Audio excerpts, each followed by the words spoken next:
ونستعينه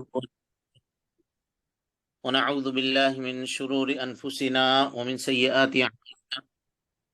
من يهده الله فلا مضل له ومن يضلل فلا هادي له، وأشهد أن لا إله إلا الله وحده لا شريك له، وأشهد أن محمدا عبده ورسوله. أما بعد، فإن خير الحديث كتاب الله، وخير الهدي هدي محمد صلى الله عليه وسلم، وشر الأمور محدثاتها، وكل محدثة بدعة، وكل بدعة ضلالة، وكل ضلالة في النار۔ محترم سامعات، سامعین، عزیز طالبات، بلوغ المرام کتاب الصلاۃ کے اس درس میں آپ تمام حضرات کا خیر مقدم ہے۔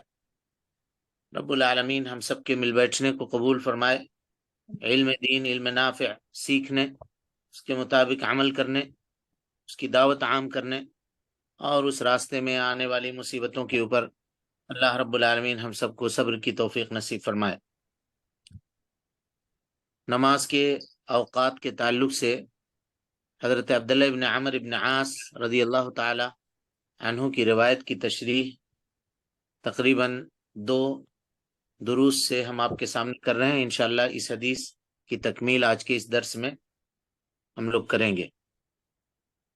کل یہ بات آئی تھی کہ ان اوقات کو جو اللہ کے نبی جناب محمد رسول اللہ صلی اللہ علیہ وسلم نے اللہ رب العالمین کے حکم سے متعین کیا ہے، اور حضرت جبرائیل نے نماز پڑھ کے آپ کو بتایا۔ ایک مرتبہ اول وقت میں حضرت جبرائیل نماز ادا کیے نبی صلی اللہ علیہ وسلم کے ساتھ، اور ایک مرتبہ آخری وقت میں نماز ادا کی، اور کہا کہ الوقت ما بین ہذین، ان دونوں نمازوں کے درمیان کا جو وقت ہے یہ نماز کا وقت ہے نا، ہر نماز کا وہ وقت ہے۔ تو کہا کہ اس کا اشارہ قرآن مجید کی آیت سے بھی ملتا ہے۔ کل بات آئی تھی، ایک مرتبہ پھر سے اس کو اشارے میں دہرا دیتے ہیں آپ کے سامنے تاکہ جو کمی رہ گئی ہو وہ مکمل ہو جائے۔ کہتے ہیں یہ اوقات نمازوں کے جو حدیث کے اندر اس حدیث میں خصوصی طور پر بیان کیے گئے ہیں، اجمالی طور پر اللہ رب العالمین نے اس کا تذکرہ قرآن مجید کے اندر بھی کیا ہے۔ اقیم الصلاۃ لدلوک الشمس الی غسق اللیل وقرآن الفجر ان قرآن الفجر کان مشہودا، اور اس کی تشریح آپ کے سامنے ہو چکی ہے۔ تو کہا کہ وقت جو ہے 5 وقت ہیں نمازوں کے۔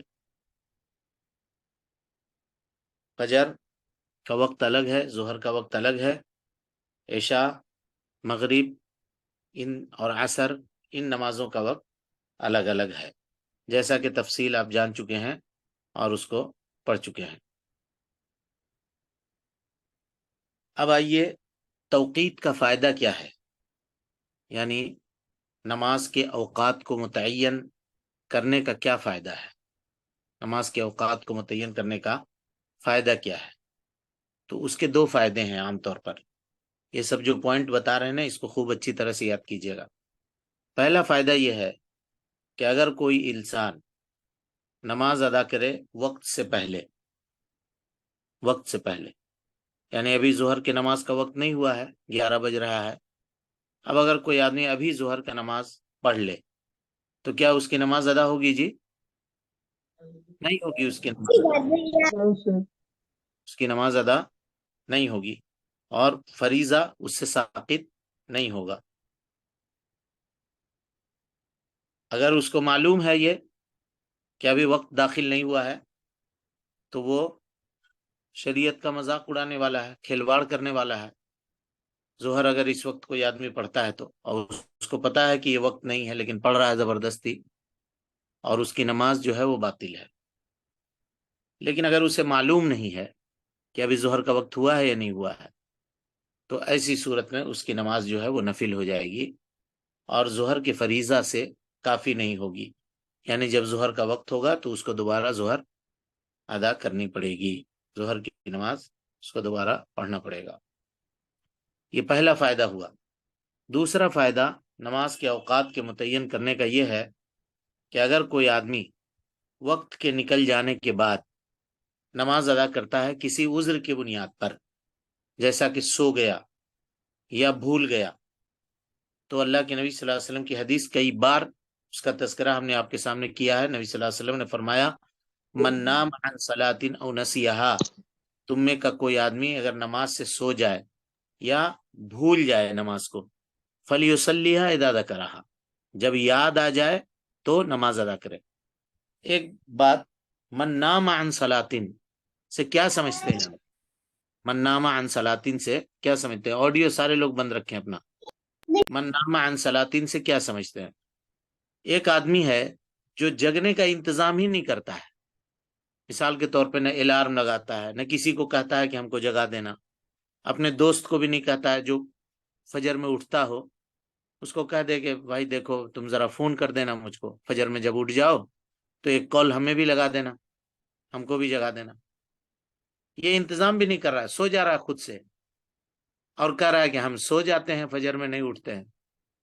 تو یہ آدمی بھی کھلواڑ کرنے والا آدمی ہے. سویا ہوا کس کو کہیں گے؟ جس نے انتظامات کیے ہیں. انتظامات کیے ہیں. آپ سب کو وہ حدیث معلوم ہوگی کہ اللہ کے نبی جناب محمد رسول اللہ صلی اللہ علیہ وسلم ایک مرتبہ سفر میں تھے، تو آپ نے آخری رات کے آخری حصے میں پڑاؤ ڈالا. ایک مقام پر رکے، آپ اترے. آپ نے حضرت بلال رضی اللہ تعالیٰ عنہ کو کہا کہ اے بلال آپ جگتے رہیے گا، آپ نہیں سوئیے گا، آپ جگتے رہیے گا. چونکہ الارم وغیرہ کا انتظام اس وقت نہیں تھا. آپ نے ایک آدمی کو متعین کر دیا کہ آپ جگتے رہیے گا اور جب نماز کا وقت ہو جائے تو قافلے کو جگانے کی ذمہ داری آپ کی ہے. باقی لوگ تھکے ہوئے تھے سفر سے، سارے کے سارے لوگ سو گئے. اب حضرت بلال حبشی رضی اللہ تعالیٰ عنہ اونٹ کو بٹھا کر کے اور اونٹ کے اوپر ٹیک لگا کر کے وہ بیٹھے ہوئے تھے. اکیلا آدمی سفر کا تھکا ہوا کتنا دیر تک جگے گا؟ وہ بھی بےچارے جگ رہے تھے، آنکھ لگ گئی ان کی بھی. یہاں تک کہ سورج طلوع ہو گیا جی. اور سورج کی کرنیں جب صحابہ کرام رضوان اللہ علیہ مجمعین کے چہروں پہ پڑی تو بیدار ہونے والے لوگوں میں سب سے پہلے حضرت عمر ابن خطاب رضی اللہ تعالیٰ عنہ تھے. بیدار ہوئے اور زور سے انہوں نے آواز لگائی اللہ اکبر. نماز فوت ہونے کی وجہ سے تکبیر کہا زور سے، اور اس تکبیر سے نبی صلی اللہ علیہ وسلم بیدار ہوئے اور صحابہ کرام رضوان اللہ علیہ مجمعین بیدار ہوئے. اور ہونے کے بعد فوراً لوگوں نے وضو کیا اور آپ نے کہا کہ چلو یہاں سے آگے بڑھو، اس وادی میں شیطان ہے. آگے بڑھ کر کے آپ نے نماز ادا کی. ہاں، حضرت بلال سے پوچھا کہ آپ کو متعین کیا تھا، آپ کو اٹھانا چاہیے تھا. کہا اللہ کے رسول ہمارا معاملہ بھی وہی ہوا جو آپ کے ساتھ ہوا.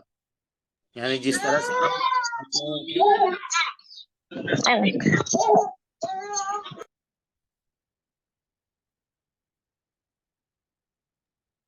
طرح سے آپ لوگوں کی آنکھیں لگ گئی اور آپ لوگ سو گئے نہیں جگ سکے، اسی طرح سے میری بھی آنکھ لگ گئی. تو یہاں دیکھیے انتظام کیا تھا اللہ کے نبی صلی اللہ علیہ وسلم نے. سارے لوگوں کو میوٹ کر دیجئے جی، کسی کو آن نہیں رکھ کیجئے، سب کو میوٹ کیجئے.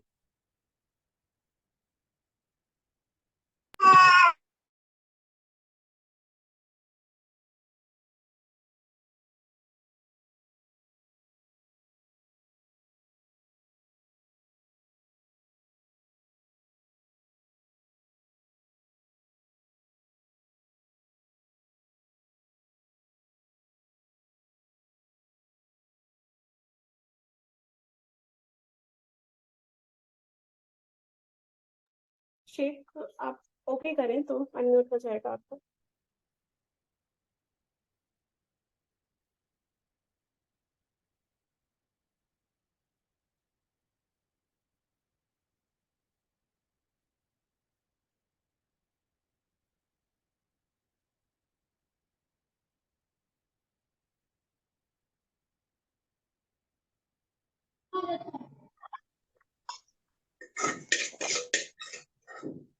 ارے کون ایسا کر رہا ہے جی؟ کیوں نہیں سمجھ میں آتا ہے آپ لوگوں کو؟ اللہ ربی.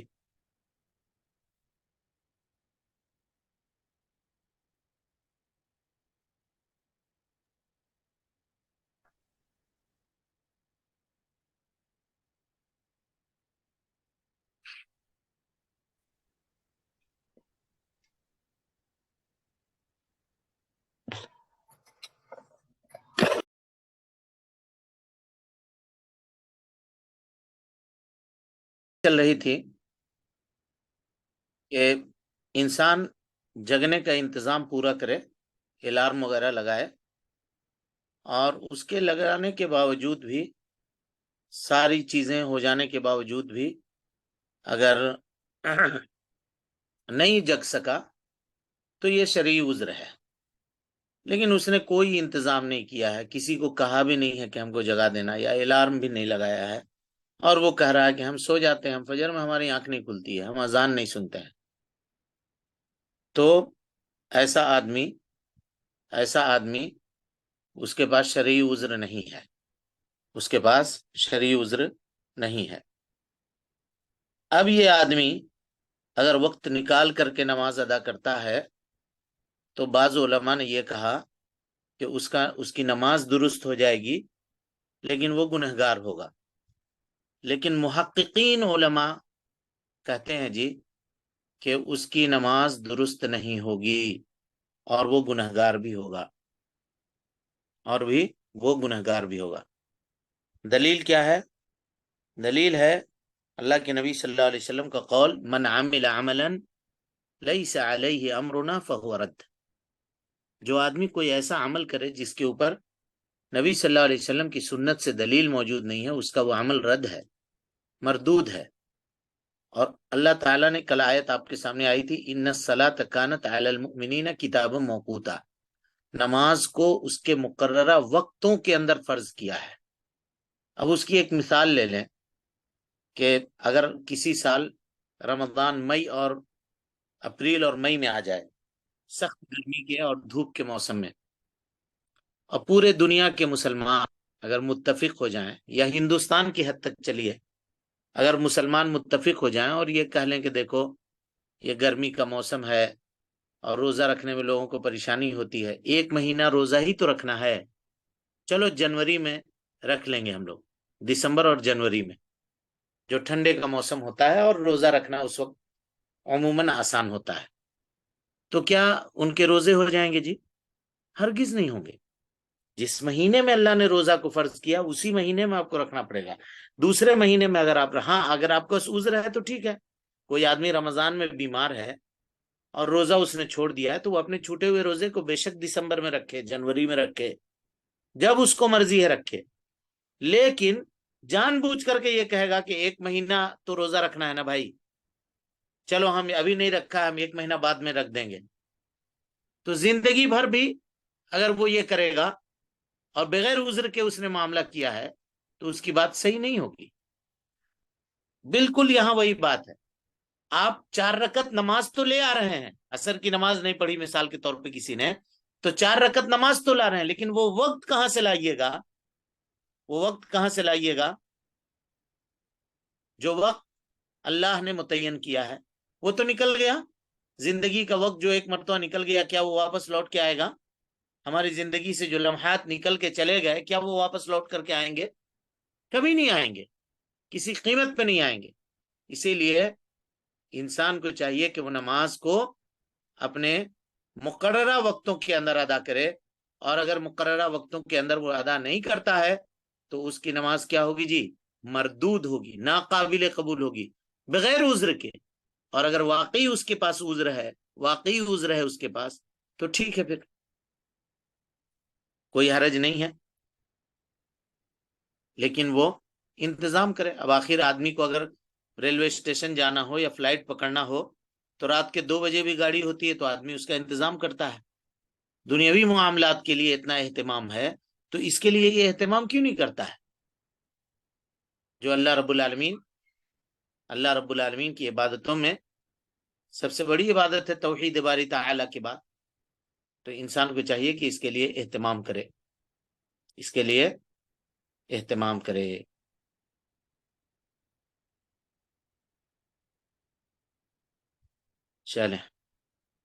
چلیے اس کے بعد کی حدیث آئیے.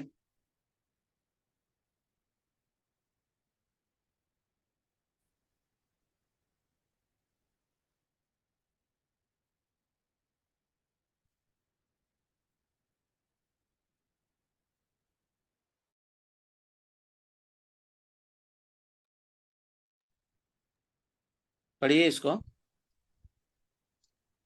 روایت کو پڑھیے.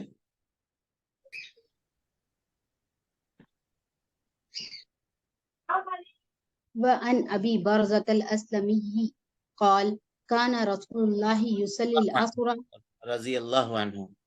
رضي الله عنه قال كان رسول الله يصلي العصر ثم يرجع أحدنا صلی اللہ علیہ وآلہ وسلم. كان رسول الله صلى الله عليه وسلم صلی اللہ علیہ وآلہ. صلى الله عليه وآله وسلم ہاں يصلي العصر ثم يرجع أحدنا إلى رحله في أقصى المدينة والشمس حية وكان يستجب أن يؤخر من العشاء يستحب أن يؤخر من العشاء وكان يكره النوم قبلها والحديث بعدها وكان ينفتل من صلاة الغداة حين يعرف الرجل جليسه وكان يقرأ بالسين چلیے. إلى المئة متفق عليه. وكان يقرأ بالستين إلى المئة. وكان يقرأ بالستين إلى المئة متفق عليه. چلیں ترجمہ پڑھیے. حضرت ابو برزہ اسلمی رضی اللہ تعالی عنہ سے روایت ہے، وہ فرماتے ہیں کہ نبی کریم صلی اللہ علیہ وآلہ وسلم نماز عصر ایسے وقت میں ادا فرماتے تھے کہ پھر ہم سے کوئی آدمی مدینہ کے بالکل آخری سرے پر اپنے گھر واپس جاتا جبکہ ابھی آفتاب زندہ ہوتا تھا، اور آپ صلی اللہ علیہ وآلہ وسلم عشاء کی نماز دیر کر کے پڑھنا پسند فرماتے تھے، اور اس سے پہلے سونے کو اور اس کے بعد باتیں کرنے کو ناپسند فرماتے تھے، اور صبح کی نماز سے ایسے وقت میں فارغ ہوتے تھے جب آدمی صبح کے اجالے میں اپنے پاس بیٹھنے والے کو پہچان لیتا تھا، اور آپ صلی اللہ علیہ وآلہ وسلم صبح کی نماز میں 7 سے لے کر 100 تک آیات تلاوت فرماتے تھے. یہ حدیث متفق علیہ ہے. جی یہ حدیث متفق علیہ ہے. اس حدیث میں اس کے راوی جو ہیں وہ حضرت ابو برزہ الاسلمی رضی اللہ تعالی عنہ ہیں.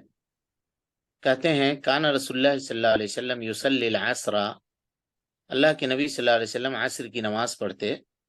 ثم يرجع احدنا الى رحله في اقصى المدینہ، ہم میں کا کوئی آدمی اپنے گھر کی طرف جاتا مدینہ کے آخری کنارے میں، آخری کنارے پر اپنا گھر جاتا مسجد نبوی میں نماز ادا کر کے. والشمس حیہ، اس حال میں کہ سورج ابھی زندہ ہوتا یعنی اس کی روشنی ابھی باقی ہوتی، اور اس کے دھوپ کے اندر جو تمازت کی کیفیت ہوتی ہے وہ کیفیت باقی ہوتی. یعنی